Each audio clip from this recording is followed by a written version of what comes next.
Es muy importante la reputación de una universidad a nivel mundial, lo es para la Universidad Nacional, sin duda, porque como tú sabes, estamos insertos en el mundo global, en el mundo del conocimiento, y hoy por hoy el conocimiento se genera globalmente.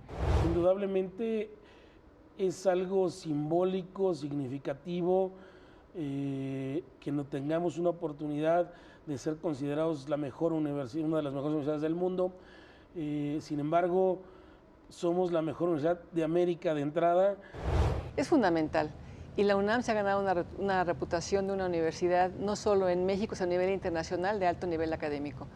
Y tenemos un alto nivel de egresados, que no necesariamente eso lo cuentan los rankings internacionales, pero es algo que es muy importante para México. La universidad produce 22,000 nuevos licenciados al año.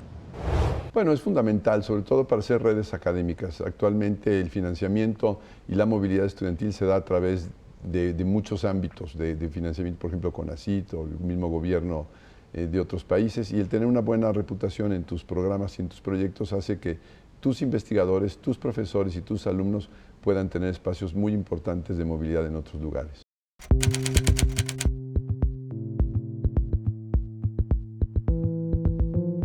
Tenemos que trabajar con el sector público, con el sector privado, para lograr el contexto adecuado para que esa gente brillante no tenga que irse. Lamentable, lógica, porque no tenemos las condiciones económicas, no impulsamos a aquellos profesores e investigadores que no pertenecen a la élite, como su servidor, no les damos un espacio de éxito, no les damos apoyos, no les damos lo que necesitan para poder desarrollar sus proyectos. Me preocupa muchísimo, porque México gasta mucho en la preparación de los jóvenes que hacen un doctorado o que hacen un postdoctorado fuera del país. Es tremendo que se queden fuera, pero también entiendo que se quedan porque les ofrecen oportunidades mucho mejores que las que hay aquí. Tiene que haber una política de Estado que favorezca que haya becarios en el extranjero, pero que regresen con una plaza, no solamente en las universidades, también en los gobiernos o en las empresas. Es un punto fundamental y que se va a ir incrementando. Cada vez va a haber mucho más jóvenes. La pirámide poblacional está haciendo que más o menos 32.8 millones estén entre los 15 y los 29 años. Y si no se generan oportunidades para poder ser incluidos en un proyecto de educación y en un proyecto de trabajo, van a seguir fugándose.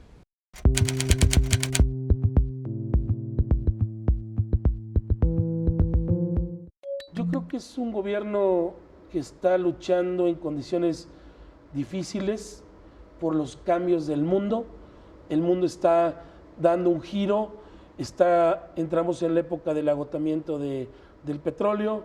Eso va a generar el cambio de las economías, el cambio de la transformación de las economías en el mundo, y eso va aparejado a la transformación de la política y de la gobernabilidad. Y eso, indiscutiblemente, como se ha visto en la historia del hombre, genera grandes turbulencias en todos los países. Por lo tanto, yo vería el gobierno mexicano luchando en este escenario con un 9 de calificación, por supuesto. Yo creo que el gobierno tiene que cambiar algunas de sus políticas, tiene que mejorar las políticas de atención a la pobreza, por ejemplo. Me parece fundamental que se preocupen por la gente más pobre, pero las políticas no parecen ser las más adecuadas.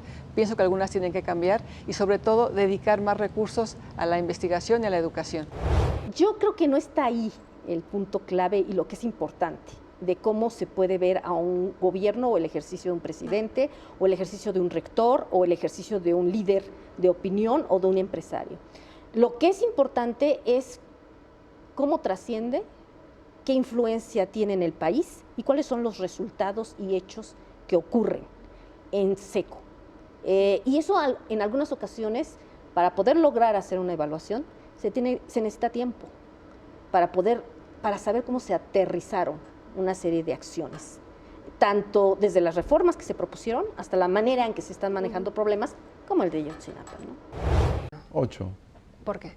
Bueno, porque ha habido una intención de cambio en las reformas, ha habido un acercamiento a tratar de mover estructuras que no se habían movido, le falta mucho más transparencia, le falta mucho más, pensar mucho más en los jóvenes con hechos mucho más concretos, necesitamos que pase de la retórica a las acciones, que se vea realmente un impacto.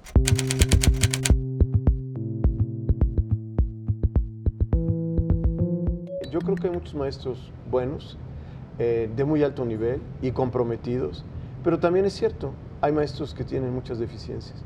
Y ese es un reto de toda la educación en nuestro país. Tenemos que capacitar a nuestros maestros, elevar su nivel, elevar su competencia. Me preocupa que estén continuamente protestando, manifestándose. Yo creo que se les debe escuchar, que se debe de llegar a acuerdos. Siempre se tiene que llegar a acuerdos. Pero me preocupa también el nivel académico de los profesores de educación básica. He tenido la posibilidad, porque soy una científica que me he dedicado también a la educación en ciencias, de ver que el nivel que tienen no es el que requieren los niños de México. Bueno, la reforma educativa para mi gusto era inaplazable, era fundamental, pero tiene que ser acompañado también de otras reformas. Tiene que haber también una reforma en el sistema de elección de los funcionarios. Decía un rector que para que una universidad trabaje tenía que tener estudiantes que estudien, trabajadores que trabajen, maestros que enseñen y funcionarios que funcionen. Y yo creo que va por un buen camino, tiene que reestructurarse también la infraestructura de las escuelas. Debemos darles más capacitación. Necesitamos mayores herramientas, mayores elementos, pero también tiene que ir aparejada de un programa de estímulos, si no se pueden salarios, sí estímulos y apoyos. En la universidad tenemos, Universidad Nacional, como en todas las universidades de México y seguramente en todas las actividades gubernamentales, se tienen programas de apoyos o estímulos a los trabajadores. No podemos tener un profesor que gana 1,000 pesos mensuales a nivel licenciatura, bachillerato, por dar 1 hora diaria o 2 horas diarias de clase, y le vamos a exigir que compre una computadora cuando gana 1,000 pesos mensuales. O sea,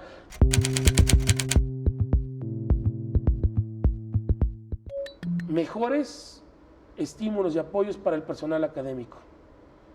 Apertura de los grandes programas de estímulos a la investigación para todos. Mayores lugares en la UNAM, hasta 100,000 lugares más en la UNAM, para poderle dar cabida a la demanda de 180,000 lugares que tenemos cada año. Desconcentrar a la universidad. La universidad ha crecido muchísimo, más de 40,000 nuevos espacios en los últimos 8 años, pero ha crecido en el Distrito Federal y en el área metropolitana, y eso no ha generado un impacto importante en las condiciones de desarrollo del país. La UNAM se ha concentrado durante muchos años en hablar sobre la desigualdad, la inequidad, la falta de oportunidades, y yo creo que es hora de que la UNAM también mande un mensaje claro y contundente a los jóvenes de que está cerca de ellos para poder hacer parte de un país esos sueños de estos jóvenes.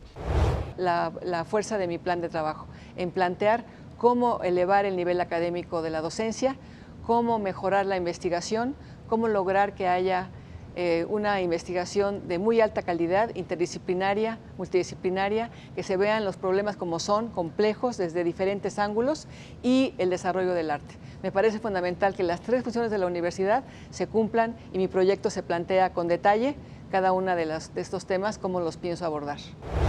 Necesitamos fortalecer académicamente a la universidad para dejarla más eficiente en el contexto actual. Estamos en una globalización salvaje en donde la generación de dinero es un fin per se que lleva a actitudes depredadoras, no solamente sobre el medio ambiente, sino sobre el medio social también.